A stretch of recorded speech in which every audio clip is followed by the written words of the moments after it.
నమస్తే, welcome to G24 TV. ముందుగా headlines.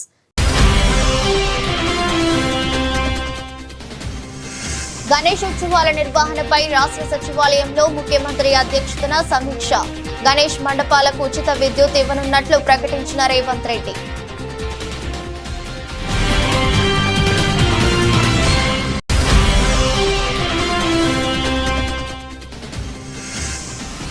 Hydraa పనితీరుపై కేంద్ర మంత్రి బండి సంజయ్ ఆసక్తికర వ్యాఖ్యలు. ఓవైసీ కబ్జాపై ఎందుకు చర్యలు తీసుకోవడం లేదని ప్రశ్న.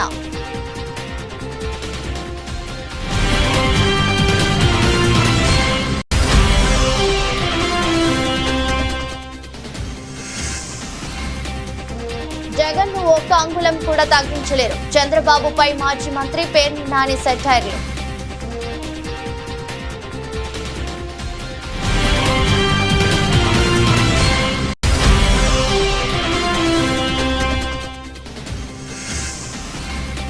గుడ్లవల్లేరు ఇంజనీరింగ్ కళాశాల హాస్టల్ బాత్రూమ్ లో సీక్రెట్ కెమెరా కలకలం. అర్ధరాత్రి విద్యార్థినుల ఆందోళన.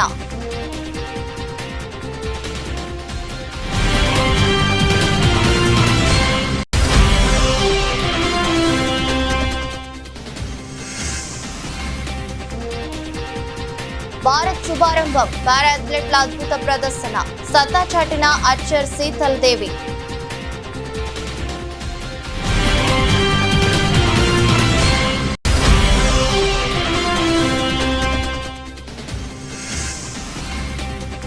సరికొత్త గరిష్టాలను తాకిన దేశీయ స్టాక్ మార్కెట్ సూచీలు. భారత వృద్ధి రేటు అంచనాలు పెరగడంతో మార్కెట్లలో లాభాల జోష్.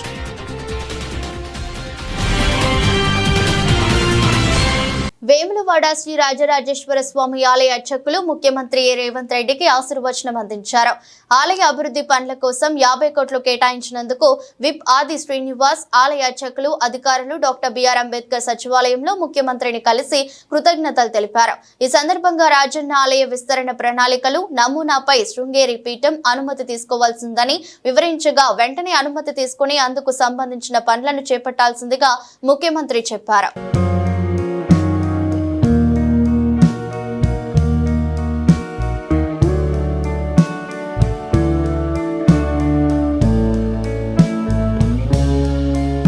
తొలి నుంచి మత సామరస్యానికి, ప్రశాంతతకు పేరుగాంచిన హైదరాబాద్ బ్రాండ్ ఇమేజ్ ను మరింత పెంచేలా గణేష్ ఉత్సవాల నిర్వహణ ఉండాలని, ఇందుకోసం ఉత్సవ కమిటీలు, మండప నిర్వాహకులు, ప్రభుత్వ అధికారులు సమన్వయంతో ముందుకు సాగాలని ముఖ్యమంత్రి రేవంత్ రెడ్డి సూచించారు. గణేష్ ఉత్సవాల నిర్వహణపై రాష్ట్ర సచివాలయంలో ముఖ్యమంత్రి అధ్యక్షతన సమీక్ష సమావేశం జరిగింది. గణేష్ మండపాలకు ఉచిత విద్యుత్ ఇవ్వాలని భాగ్యనగర్ గణేష్ ఉత్సవ సమితి సభ్యులు చేసిన విజ్ఞప్తికి ముఖ్యమంత్రి గారు సానుకూలంగా స్పందించారు. ముందుగా మండప నిర్వాహకులు ఉచిత విద్యుత్ సరఫరాకు విధిగా దరఖాస్తు చేసుకోవాలని సూచించారు. అనుమతులు లేకుండా విద్యుత్ వినియోగిస్తే చట్ట ప్రకారం చర్యలు తీసుకుంటామని, జవాబుదారీతనం కోసమే అనుమతి చేసుకోవాలని కోరుతున్నామని తెలిపారు. గణేష్ ఉత్సవాల మండపాల ఏర్పాటు, 9 రోజుల ఉత్సవాల నిర్వహణ, నిమజ్జనానికి సంబంధించి మండప నిర్వాహకులు బాధ్యతలపై ముఖ్యమంత్రి సమావేశంలో పలు సూచనలు చేశారు. ఉత్సవాల విషయంలో ఎలాంటి లోటుపాట్లకు తావు లేకుండా ప్రభుత్వ శాఖలు, నిర్వాహకులు మధ్య సమన్వయంతో ముందుకు సాగాలని చెప్పారు. మండపాల ఏర్పాటుకు నిర్వాహకులు ఆన్లైన్ లో, ఆఫ్లైన్ లోనూ అనుమతులు తీసుకోవాలని చెప్పారు. జన్వాడ అక్రమ కట్టడాలపై సీఎం రేవంత్ రెడ్డి ఎందుకు స్పందించడం లేదని కేంద్ర మంత్రి బండి సంజయ్ ప్రశ్నించారు. గతంలో ప్రతిపక్ష నేతగా ఆ కబ్జాలపై పోరాటం చేసి జైలుకు వెళ్లిన రేవంత్ రెడ్డి ఇప్పుడు ముఖ్యమంత్రి హోదాలో ఎందుకు చర్యలు తీసుకోవడం లేదో చెప్పాలన్నారు. సిరిసిల్లలో సంజయ్ విలేకరులతో మాట్లాడారు. హైదరాబాద్ లో ఒక్క ఎన్కన్వెన్షన్ ను కూల్చివేసి గొప్ప అనిపించుకోవద్దని అన్నారు. హైదరాబాద్ లోని సల్కం చెరువులో ఎంపీ అసదుద్దీన్ ఓవైసీ కళాశాల భవనాలను నిర్మించారని, వాటిని ఎందుకు కూల్చడం లేదని ప్రశ్నించారు. విద్యార్థులు ఉన్నందున గడువు ఇస్తామని చెప్పిన హైడ్రా అధికారులు ఇతర విద్యా సంస్థల భవనాలను కూల్చివేసేందుకు ఎందుకు నోటీసులు ఇస్తున్నారని ప్రశ్నించారు. తమ భవనంపై చేయి వేస్తే ప్రభుత్వం సంగతి చూస్తానని ఓవైసీ బెదిరిస్తే ఎందుకు మౌనం వహిస్తున్నారని నిలదీశారు. రైతు రుణమాఫీ, 6 గ్యారెంటీలను ప్రజలు మర్చిపోయేందుకు ప్రభుత్వం హైడ్రాను తెర మీదకి తీసుకొచ్చిందని సంజయ్ అన్నారు. అదేం చెరువే అసదుద్దీన్ ఓవైసీ సల్కం చెరువు, దాని మీద ఎందుకు చర్య తీసుకోరు? దానికి ఏం చేస్తారంటే ఒక ఆఫీసర్ అంటాడు, నెక్స్ట్ అకాడమిక్ ఇయర్ లో యాక్షన్ తీసుకుంటారా. అబ్బా ఏం ఆప్షన్ చాలా బాగా ఇచ్చినావు, మొత్తం వాళ్ళ ఎగ్జామ్షన్ చాలా బాగా ఇచ్చినావు. దానిలో విద్యార్థులను ఆదుకోండి, దానిలో విద్యార్థులకు అన్యాయం చేసేటువంటి ప్రయత్నం చేయకండి. అంతకంటే టాప్ కాలేజీలో అడ్మిషన్ ఇప్పియండి, వాళ్ళకు ఏదో రకంగా వాళ్ళకి వెసులుబాటు కల్పించండి విద్యార్థులకు. కానీ దాన్ని ఎందుకు చర్య తీసుకోరు అంటే దానికేమో 1 year ఎగ్జామ్షన్ ఇస్తారు, మిగతా వాటం కూర్చేస్తా అంటారు. ఇది ద్వంద్వ విధానాలు. కొంచెమన్నా ఆలోచన ఉండాలి. చెయ్యేస్తే మీ సంగతి చెప్తానాడు, వాళ్ళ కాలేజీలో చెయ్యేస్తే మీ సంగతి చెప్తానాడు. మాట ఉంటే గుంజుకొద్దు లోపలికి. ఇప్పటికే బుల్డోజర్ పెడతాం మేము, మా ప్రభుత్వం అయితే యాక్షన్ తీసుకుంటే అందరూ తీసుకుంటాం. అంటే వాళ్ళు ఇప్పుడు ఎగ్జామ్షన్ ఇచ్చినట్ట ఏమైంది? పౌరుషం అర్థం కాదు నాకు. ఇది పౌరుషం ఎడమైంది. మరి ఇప్పుడు చెయ్యేస్తే సంగతి చెప్తా అంటే వదిలిపడతారు. ఇప్పుడు అదే విధంగా మీరు ఎగ్జామ్షన్ ఇస్తే, వెసులుబాటు ఇస్తే అందరు చేయేస్తా అంటారు. అందరు చేయేస్తే మీ సంగతి చూస్తామంటారు. అందరికి ఇస్తారా ఇప్పుడు? అంటే పాకిస్తాన్ లో అదేమన్నా బంగ్లాదేశ్ ఉంది. అది దానిలో విద్యార్థులకు న్యాయం చేయాలి. విద్యార్థులు అకాడమిక్ ఇయర్ వాళ్ళు నష్టపోవద్దు. కానీ భవనం సంగతి ఏంది? ఇతర కాలేజీలు నోటీస్ ఇచ్చిర్రు. మల్లారెడ్డి గారి కాలేజా, అనురాగ్ యూనివర్సిటీగా ఇచ్చారు. దానిలో మేము సంబంధించిన ఇవ్వాల్సిందే. కానీ దీనికి ఎందుకు ఇయ్యరు? సల్కం చెరువు విషయంలో టీవీలలో కథనాలు వచ్చినాయి, పేపర్లు వచ్చింది. ఆల్రెడీ మీరు ప్రభుత్వం కూడా ఒప్పుకున్నది. అంటే మిగతా కళాశాల చదివే విద్యార్థులు కాదు, వాళ్ళు మొత్తం నష్టం. కానీ దీనిలో చదువుకునే విద్యార్థులు మాత్రం మంచిగా ఉండాలి. వాళ్ళందరూ మంచిగా ఉండాలి. దీనిలో నష్టం కావాలని కోరుకుంటలేను నేను. భవనాల విషయంలో మాట్లాడుతున్నా. చెయ్యేస్తే మీ సంగతి చూస్తా అంటే ప్రభుత్వం వెనుకడుగు వేసింది అంటే ఇంతకంటే పిరికి ప్రభుత్వం, దమ్ము లేని, ధైర్యం లేని ప్రభుత్వం దేశంలో ఎక్కలేదు. వైఎస్ జగన్ తనకు రాజకీయంగా అడ్డుపడతారన్న భయం చంద్రబాబును వెంటాడుతుందని మాజీ మంత్రి పేర్ని నాని అన్నారు. ఆ భయంతోనే 2011 నుంచి జగన్ ను రాజకీయాల నుంచి తప్పించే ప్రయత్నం చేస్తున్నారని విమర్శించారు. ఆ ప్రక్రియలో భాగంగానే జగన్ ను అన్యాయంగా 16 నెలలు జైల్లో పెట్టారని అన్నారు. అయినప్పటికీ జగన్ ధైర్యం కోల్పోకుండా నిలిచి తొలుత 67 సీట్లు గెలిచి సత్తా చూపించారని అన్నారు. అప్పుడు కూడా తమ పార్టీని జగన్ ను నిర్వీర్యం చేసేందుకు సంతలో పశువుల్లా 23 మంది ఎమ్మెల్యేలు, 3 ఎంపీలను కొనుగోలు చేశారని చెప్పారు. చంద్రబాబు ఎన్ని కుట్రలు చేసినా రాజకీయంగా జగన్ ను ఒక అంగుళం కూడా తగ్గించలేరని తేల్చి చెప్పారు. అలాగే ముంబై నటి జత్వాని అంశంపై ఆయన స్పందిస్తూ నోటితో చెప్పలేని లెక్కకు మించి కేసులున్న ఒక ఆడపడుచుని ప్రధాన పాత్రధారిగా పెట్టి ఇక్కడ కొంతమంది పోలీస్ అధికారులపై తప్పుడు కేసులు బనాయించే ప్రయత్నంలో భాగమే మనం 4 రోజుల నుండి చూస్తున్న డ్రామా అని అన్నారు. కొంతమంది ఐపీఎస్ల మీద ఎఫ్ఐఆర్ నమోదు చేయడం కోసం చంద్రబాబు నడిపే డ్రామానే ఇదంతా అని, ఆయన దగ్గర మొదలై ఆయన దగ్గరే పూర్తవుతుందని మాజీ మంత్రి పేర్ని నాని జోష్యం చెప్పారు. చివరికి చంద్రబాబు నాయుడు గారు అంటే ఆంధ్రప్రదేశ్ రాష్ట్ర ప్రస్తుత ప్రభుత్వం హైయెస్ట్ సర్క్యులేటెడ్ పేపర్ అని చెప్పుకునేటువంటి ఈనాడు పేపరు,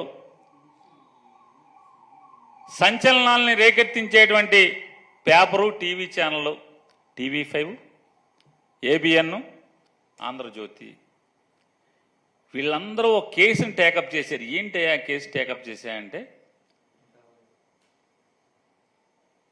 ఒక ఆడకూతురు గురించి నోటితో చెప్పకూడనటువంటి అభియోగాలు ఉన్నటువంటి అనేక కేసులు, లెక్కకి మిక్కిలి కేసులు ఉన్నటువంటి ఒక ఆడపడుచుని ఆవిడని ఒక ప్రధాన పాత్రగా పెట్టి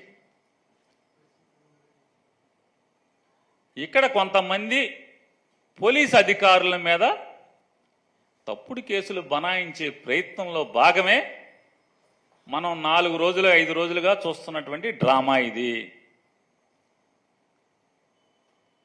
కొంతమంది ఐపీఎస్ అధికారుల మీద ఎఫ్ఐఆర్ దాఖలు చేయడం కోసం నడిపేటువంటి డ్రామానే చంద్రబాబు దగ్గర నుంచి, చంద్రబాబుతో మొదలై మళ్ళీ చంద్రబాబు దగ్గరే అంతం.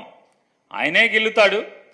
ఆయన ప్రేరణ తీసుకుని ఒకేసారి ఒకే రోజు ఈనాడు, ఆంధ్రజ్యోతిలో ఒకే రోజు పెద్ద పెద్ద వార్తలు అచ్చవుతాయి. 2014లో నామినేషన్ వేసి వెళ్ళిపోయినటువంటి ఒక ఆయన, 2014లో నామినేషన్, అసెంబ్లీకి నామినేషన్ వేసి వెళ్ళిపోయిన ఆయన మళ్ళీ ఏ రోజు పార్టీ గుమ్మం ఎక్కలేదు. పార్టీ ఏ రోజు మాట్లాడలేదు ఆయనతో. ఆయన మాకు అంటగడతారు.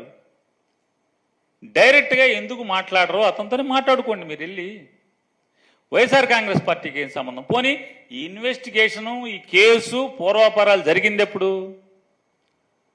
ఎలక్షన్ కమిషన్ ఉండగా, ఎలక్షన్ కమిషన్ ప్రభుత్వాన్ని నడుపుతున్నప్పుడు జరిగినటువంటి ఈ తంతు దాన్నేదో మాకు బాగా పూసి దాని మాటున వాళ్ళు ఎవరైతే టార్గెట్ చేసుకున్నారో ఆ టార్గెటెడ్ ఐపీఎస్ ఆఫీసర్ల మీద ఎఫ్ఐఆర్లు కట్టి వాళ్ళని ఏదో మానసికంగా వేధిద్దామని చేసేటువంటి చంద్రబాబు కుట్రలో భాగమే ఇది తప్పితే వేరే ఏమీ కాదనేది రేపో ఎల్లుండో కాకపోతే వారమో 10 రోజుల తర్వాత మనందరం చూస్తాం. రాష్ట్రంలోని కాంగ్రెస్ ప్రభుత్వానికి మానవత్వం లేదని మాజీ మంత్రి శ్రీనివాస్ గౌడ్ విమర్శించారు. ఎలాంటి నోటీసులు ఇవ్వకుండా నిన్న మహబూబ్ నగర్ మున్సిపల్ అధికారులు ఆదర్శ నగర్ లోని పేదల ఇండ్లను కూల్చివేసిన ఘటనపై ఆయన స్పందించారు. దివ్యాంగులు అన్ని చూడకుండా వారి ఇండ్లను కూల్చడం అంటే ఈ ప్రభుత్వానికి మానవత్వం అనేది లేదని తెలిసిపోయిందన్నారు. దివ్యాంగులు నివసిస్తున్న కాలనీలో అర్ధరాత్రి 400 మంది పోలీసులతో వెళ్లి వారిని బయటికి లాగేసి ఇళ్లను కూల్చడం బాధాకరం. నిన్న జరిగిన సంఘటనను మీడియా సరిగ్గా చూపిస్తే దివ్యాంగుల పట్ల భారతదేశంలో ఇట్లా జరుగుతుందా అని మన దేశానికి చెడ్డ పేరు వచ్చే పరిస్థితి ఉండేదన్నారు. అలాగే సర్వం కోల్పోయి రోడ్డున పడ్డ బాధితులకు శ్రీనివాస్ గౌడ్ అల్పాహారం అందజేశారు. బాధితుల పక్షాన పోరాడుతామని హామీనిచ్చారు. కాగా హైదరాబాద్ లో హైడ్రా తరహాలో పాలమూరులో కూడా అధికారులు కట్టడాలను నేలమట్టం చేస్తున్నారు. మహబూబ్నగర్లో జరిగినటువంటి అంధులు వికలాంగుల కాలనీలో కూల్చివేత సంఘటన అనేది చాలా దురదృష్టకరం, చాలా బాధాకరం. మానవత్వం ఉన్నటువంటి ఏ ఒక్కరు కూడా చేయనటువంటి పని అది. ఈ సమాజంలో ఒక రోడ్డు దాటుతుంటే కూడా అంధులు చాలామంది ఆపి రోడ్డు దాటిస్తారు. మొదలే కళ్ళు కనపట్లేదు,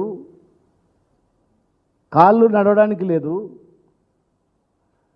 భార్యాభర్తలు కూడా వికలాంగులు ఉన్నారు, వాళ్ళ పుట్టిన పిల్లలు కూడా వికలాంగులు ఉన్నారు. ఎంత దయనీయమైనటువంటి పరిస్థితి అంటే ఆ కాలనీలో చూస్తే మామూలుగా ఉండి పోయి చూస్తే కూడా కళ్ళకి నీళ్ళు వస్తాయి.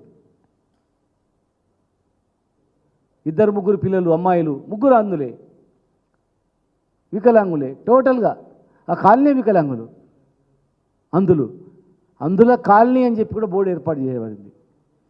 అందుల కాలనీలో అర్ధరాత్రి 1 గంటకు 400 మంది పోలీసులని డిఎస్పీ స్థాయి అధికారులు పోయి వాళ్ళకు కనపడని కూడా కనపడరు, ఎవరని ఇట్లా గోడలు దేవులాడుతుంటే కూడా కనికరం లేకుండా చేతులు బట్టి ఈడ్చి బయటేసి చిన్నపిల్లలు ఏమవుతుందని అబ్బా అమ్మ అని ఏడుస్తుంటే కూడా కనికరం లేకుండా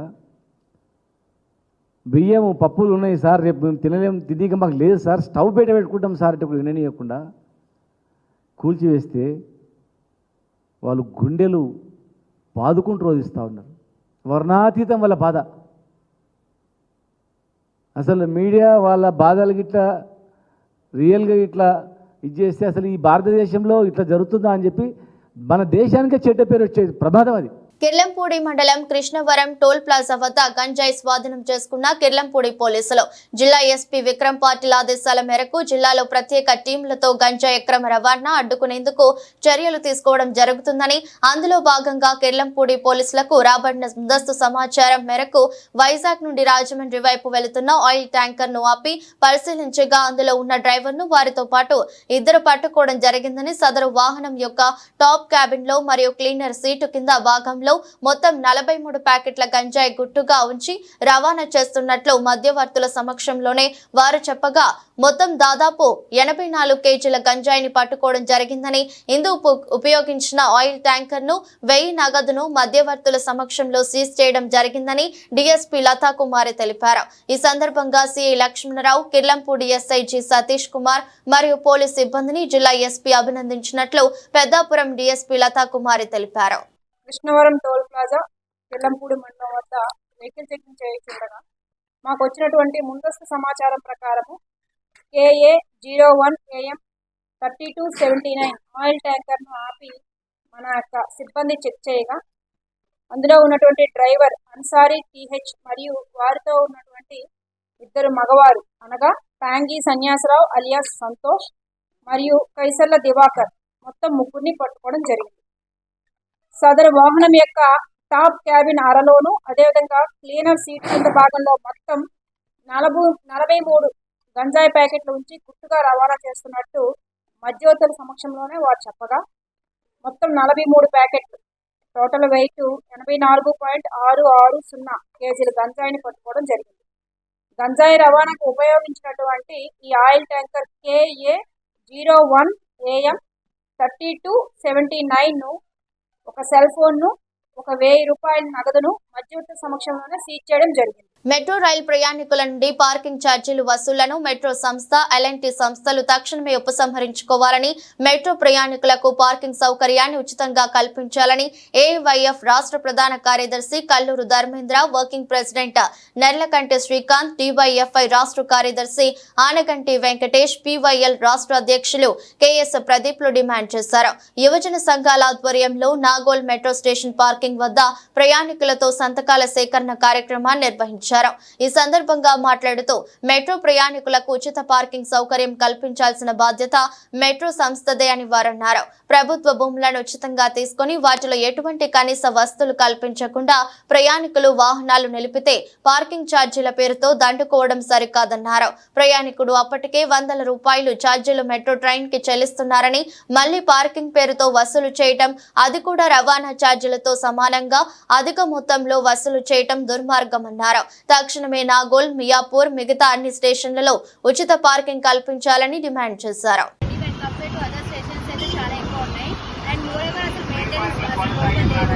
వర్షం పడ్డాక చాలా అద్భుతంగా పడిపోతున్నాం, స్పీడ్లో ఉందండి.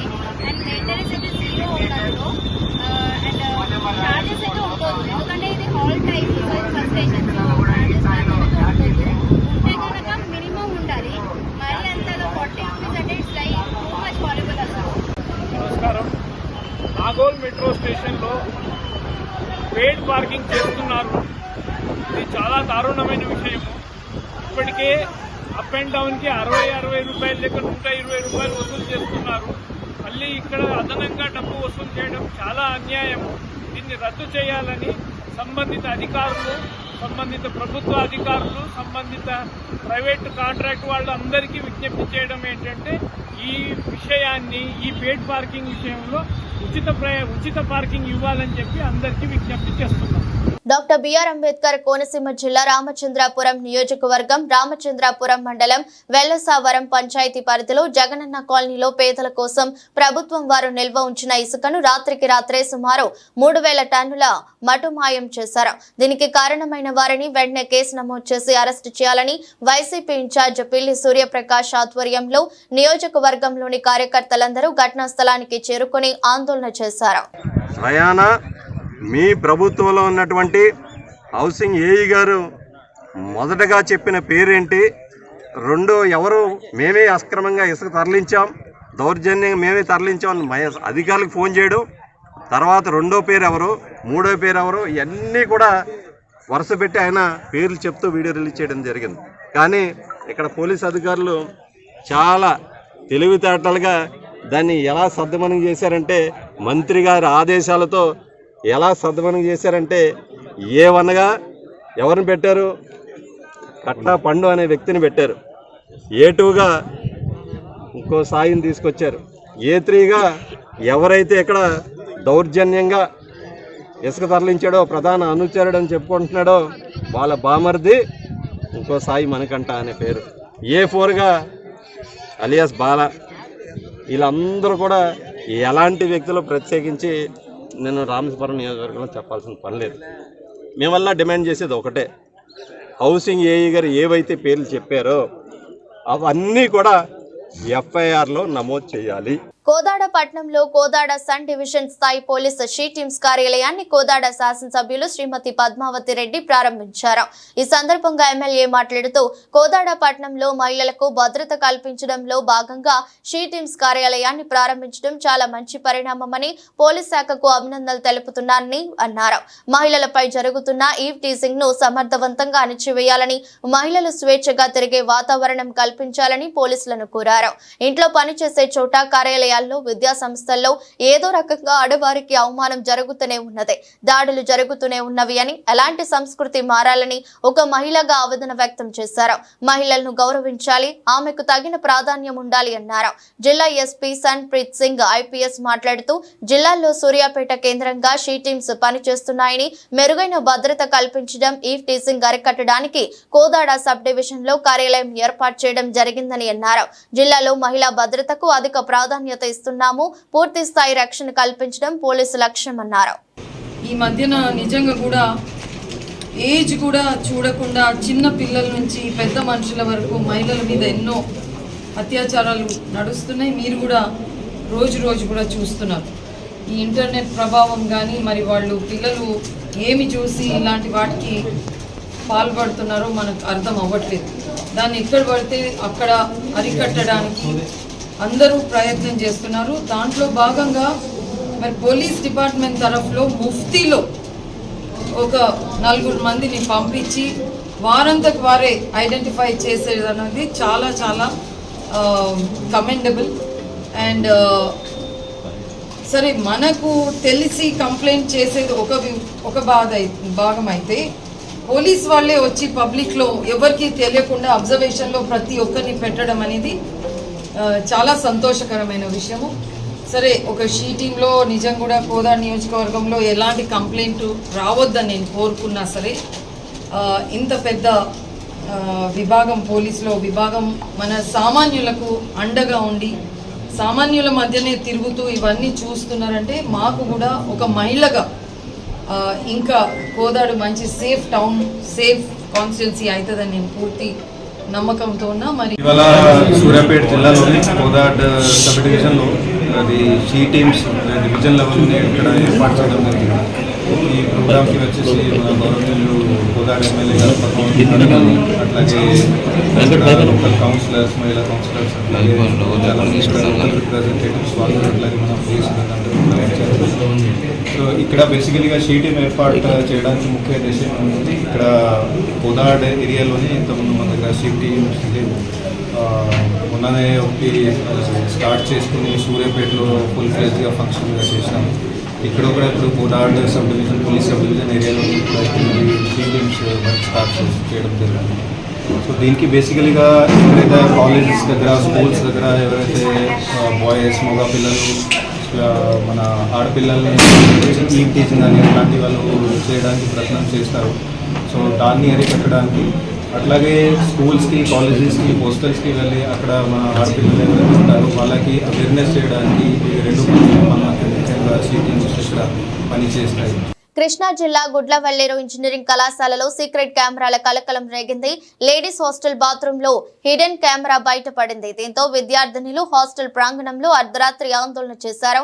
ఈ కెమెరా ద్వారా వచ్చిన వీడియోలను అమ్ముతున్నాడంటూ బీటెక్ ఫైనల్ ఇయర్ విద్యార్థిపై దాడికి యత్నించారు. ఈ విషయం తెలుసుకుని కాలేజీ హాస్టల్ కు చేరుకున్న పోలీసులు ఆరోపణలు వచ్చిన ఫైనల్ ఇయర్ విద్యార్థి విజయ్ ను అదుపులోకి తీసుకుని విచారిస్తున్నారు. అతడి ల్యాప్టాప్, మొబైల్ ను స్వాధీనం చేసుకున్నారు. కాగా ఈ సంఘటన వారం క్రితమే వెలుగులోకి వచ్చిన కాలేజీ యాజమాన్యం పట్టించుకోలేదని విద్యార్థినులు ఆరోపిస్తున్నారు.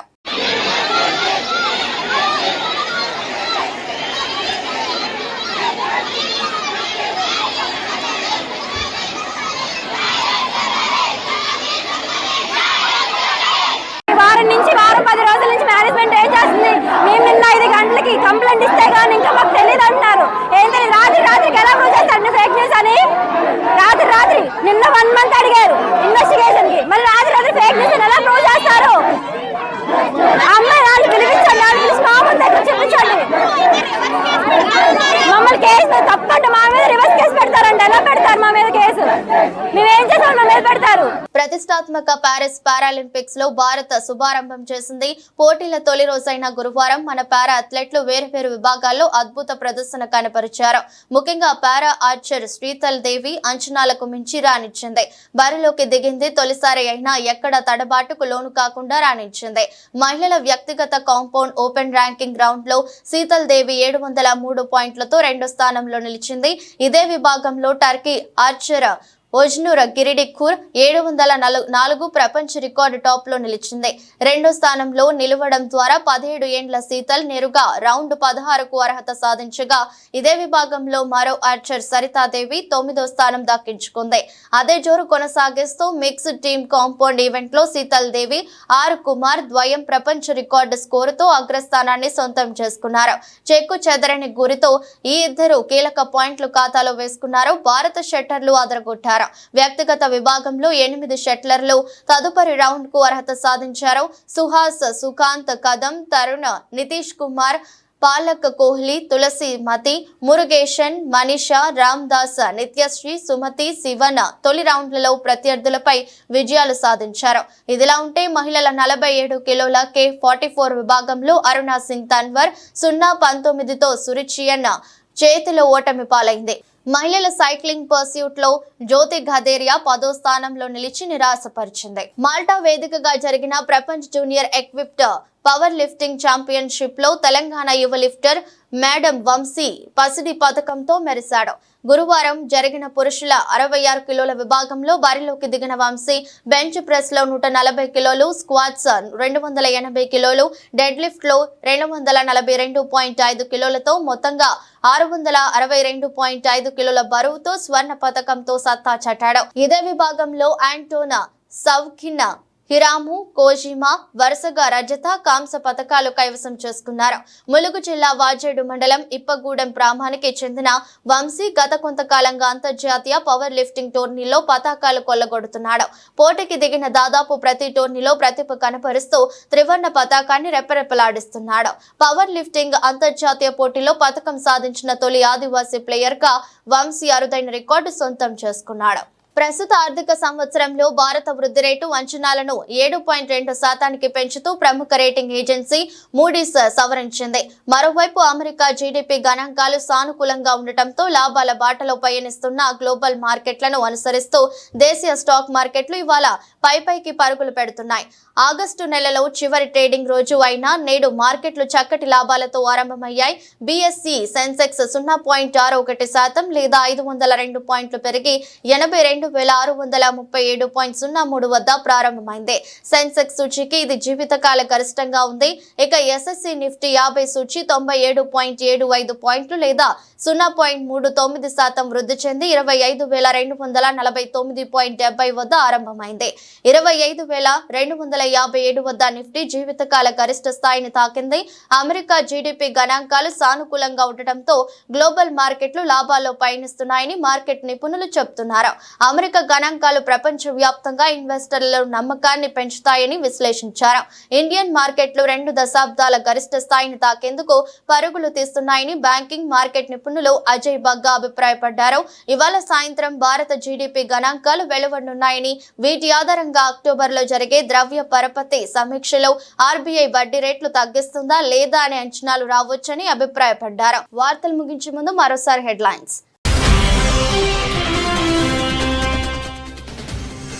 గణేశోత్సవాల నిర్వహణపై రాష్ట్ర సచివాలయంలో ముఖ్యమంత్రి అధ్యక్షతన సమీక్ష. గణేష్ మండపాలకు ఉచిత విద్యుత్ ఇవ్వనున్నట్లు ప్రకటించిన రేవంత్ రెడ్డి.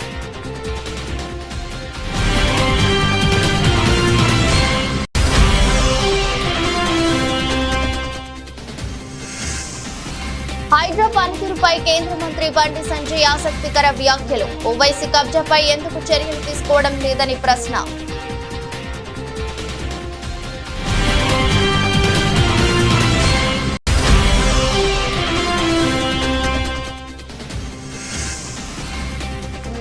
జగన్ ను ఒక్క అంగుళం కూడా తగ్గించలేరు. చంద్రబాబుపై మాజీ మంత్రి పేర్ని నాని సెటైర్లు.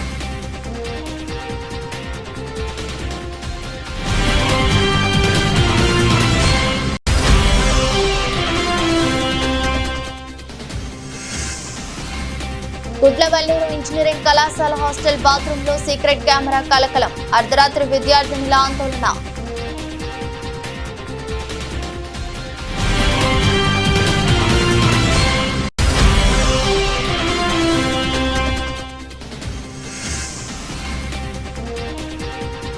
భారత్ శుభారంభం. పారా అథ్లెట్ల అద్భుత ప్రదర్శన.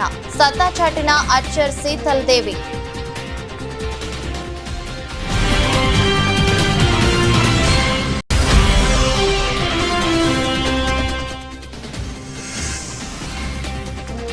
సరికొత్త గరిష్టాలను తాకిన దేశీయ స్టాక్ మార్కెట్ సూచీలు. భారత వృద్ధి రేటు అంచనాలు పెరగడంతో మార్కెట్లలో లాభాల జోష్.